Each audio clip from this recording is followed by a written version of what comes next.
ख्रिस्त में प्रिय बच्चों, भाइयों एवं बहनों, आज कलीसिया सामान्य 35वां रविवार मना रही हैं।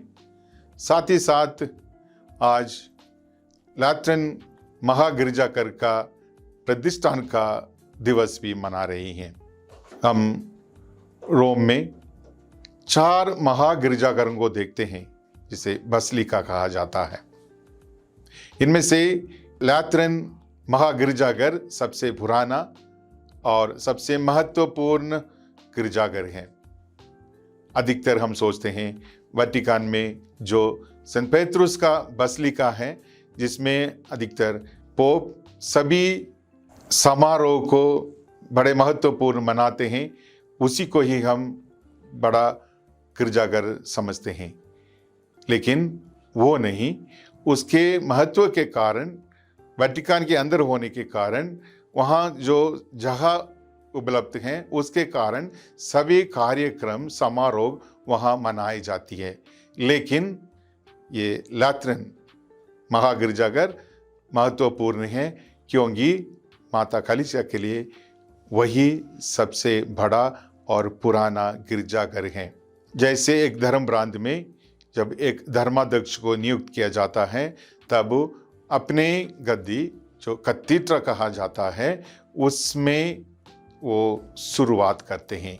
अपने अधिकार और शिक्षा को वहीं से उस धर्म प्रांत के लिए वो देते हैं। उसी प्रकार संत पिता पोप के लिए भी गद्दी वो महागिरजाघर लैट्रिन महागिरजाघर हैं, जो रोम के महागिरजाघर हैं।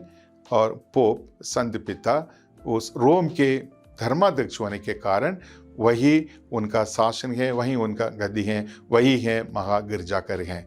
और एक प्रकार पूरे कलीसिया के लिए वो एक महागिरजाघर है, जहाँ पोप साहब अपने शिक्षा, अपने अधिकार जताते हैं। हमें वहीं से पूरा कलीसिया के लिए सभी कृपा, सभी शिक्षा और पोप साहब के अधिकार पूर्वक कलीसिया के लिए देते रहते हैं। इसलिए ये लैट्रिन महागिरजाघर हमारे लिए आज एक पर्व के रूप में मनाने का एक अवसर है, जो 324वां वर्ष में नवंबर की 9 तारीख प्रतिष्ठान किया गया है। उसका वर्षकांड हम मना रहे हैं। इसको महत्व को हमें बताने के लिए, इसकी महत्व को हमें समझने के लिए ये पर्व हमें आमंत्रित कर रही है। ये गिरजाघर बनाने का जो बैकग्राउंड है वो है जब ईसाइयों पर जो अत्याचार किया गया था और उसकी समाप्ति पर ये गिरजाघर बनाई गई और अलग अलग नाम पर दर्जा किया गया, लेकिन समाप्ति में संत योहान के महागिरजाघर में जाना जाता है, जो रोम शहर के महागिरजाघर और संत पिता के गद्दी माना जाता है, जहाँ से पूरे माता कलीसिया के लिए वो एक मात्र महागिरजाघर है। आज के इस पर्व के साथ जुड़ा हुआ आज के पूजन विधि के पाठों पर लिया गया है। तीनों पाठ हमें ये मंदिर के बारे में हमें समझाती हैं। एक, हम पर्व के दौरान जो इमारत से बनाया हुआ उस महागिरजाघर के बारे में हम मनन चिंतन किया है। आज के पाठों के द्वारा हम समझने की कोशिश करेंगे केवल इमारत के मंदिर गिरजाघर नहीं, हम हर एक भी उस परमेश्वर के लिए मंदिर हैं। जब हम आज के पहले पाठ जो एजेकियल नबी के ग्रंथ से लिया गया है उसमें जब मनन चिंतन करेंगे, हम देखते हैं उस पर एजेकियल एक दर्शन देखते हैं, एक दृश्य। वो है निवास किया गया है इस्राएल लोगों के साथ, वो अनुभव कर रहे हैं मंदिरों को तोड़ा गया है, सभी लोग निराश हैं, खोया हुआ अभी हमारे लिए क्या रह गया है। इस बात पर चिंतन करते हुए वो एक दृश्य देखते हैं जिसमें यरूशलेम के एक बड़ा महागिरजाघर को वो देखते हैं और उस गिरजाघर के अंदर से जल बहता हुआ देखते हैं और स्वर्गदूतों ने एजेकियल को लेकर सब जगह में घुमा रहे हैं, क्योंकि वो जल चारों पासों बहता हुआ समुद्र की ओर निकलते हुए, बहुत लंबी सफर में वो नदी समुद्र की ओर चलते हुए वो देखा। और ये एक प्रतीक है हमारे लिए, एक प्रतीक है हमारे आशीर्वाद के लिए। कलीसिया के द्वारा जो आशीर्वाद, जो कृपा हमें मिलती है, उसका एक स्रोत है। और जल बहता हुआ जहां जहां वो जाती है वहां जीवन होता है। जो अंधेरा में लोगों को जीवन मिल रहा है, वे खुशी से जीने लगे हैं। वही एक प्रतीक, वो दृश्य उन्हें समझा रहे हैं। और हम आज इस समझने के लिए हमें कलीसिया के इस मंदिर से, चर्च से, गिरजाघर से जो संस्कारें मिलती हैं, वही है उन जल का प्रतीक है। संस्कारों के द्वारा जो कृपा, जो आशीर्वाद हमें मिलती हैं, वही है इस गिरजाघर का दृश्य जो एजेकियल नबी देखा है। और जो कोई इस संस्कारों को ग्रहण करते हैं, प्राप्त करते हैं, वो उन कृपाओं को, उन आशीर्वादों को ग्रहण करते हैं। जैसे जहां जहां वो जल बहता गया वहां जीवन मिला, वहां के पेड़ में फल लगा, वहां के पेड़ में जो पत्ते लगे वो लोगों के खाने के लिए और पत्ते उनके अच्छा स्वास्थ्य के लिए प्रयोग किया गया है। उसी प्रकार ये कलीसिया में मिला हुआ ये 7 संस्कार भी हमें जीवन देती हैं, हमें चंगाई देती है। और जब कभी हम ये संस्कारों को ग्रहण करते रहते हैं, हमें जीवन मिलती है, नया जीवन, नया स्फूर्ति से हम और एक बार जीवन प्राप्त करते हैं। वही कलीसिया हमें आज आमंत्रित करती है कि इन संस्कारों के द्वारा कलीसिया से कृपाओं को प्राप्त करने के लिए, उस संस्कारों से आशीर्वादों को प्राप्त करने के लिए और अपने विश्वास में जीवित रहने के लिए।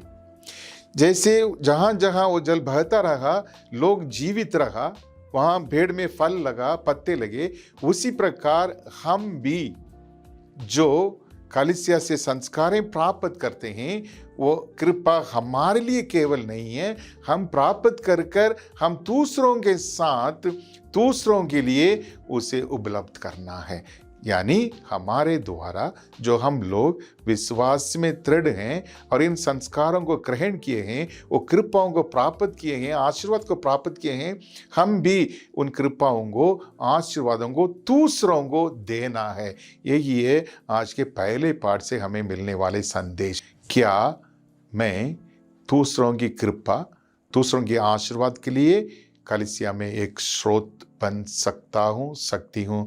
हम अपने आप में पूछना है। आज के दूसरे पाठ में जो हम देखते हैं, संत पौलुस कुरिन्थियों के लिखे हुए पहले पत्र में वो साफ साफ बता रहे हैं कि आप लोग ईश्वर के मंदिर हैं। जब संत पौलुस देखते हैं कुरिन्थ कलीसिया में कुछ तनाव आ गया लोगों के बीच में, तो एक साथ दे, अभी वो अलग अलग हो गए हैं। कुछ लोग बोलने लगे हम पौलुस के हैं, कुछ लोग बोले हम अपोलो के हैं, कुछ लोग बोले हम पेत्रुस के हैं। इस तनाव को देखते हुए, उनकी जो अशांति फैली हुई थी, आपस में सांत्वना नहीं थी, उसको देखते हुए उन्हें समझाने के लिए कोशिश करते हुए ये पत्र लिखते हैं, जो आज हम भी उसको देखकर अपने आप में देख सकते हैं कितना हम कलीसिया में जुड़े हुए हैं।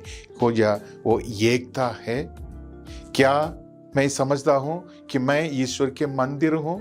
वही आज दूसरे पाठ के द्वारा संत पौलुस का हमें याद दिलाते हैं कि तुम ईश्वर के पवित्र मंदिर हो और इस पर पवित्र आत्मा निवास करते हैं। वो इमारत से बनाया हुआ वो गिरजाघर नहीं, हमारा शरीर, हमारे हर एक अंग, हमारे मन, हमारे हृदय सब ईश्वर के मंदिर हैं।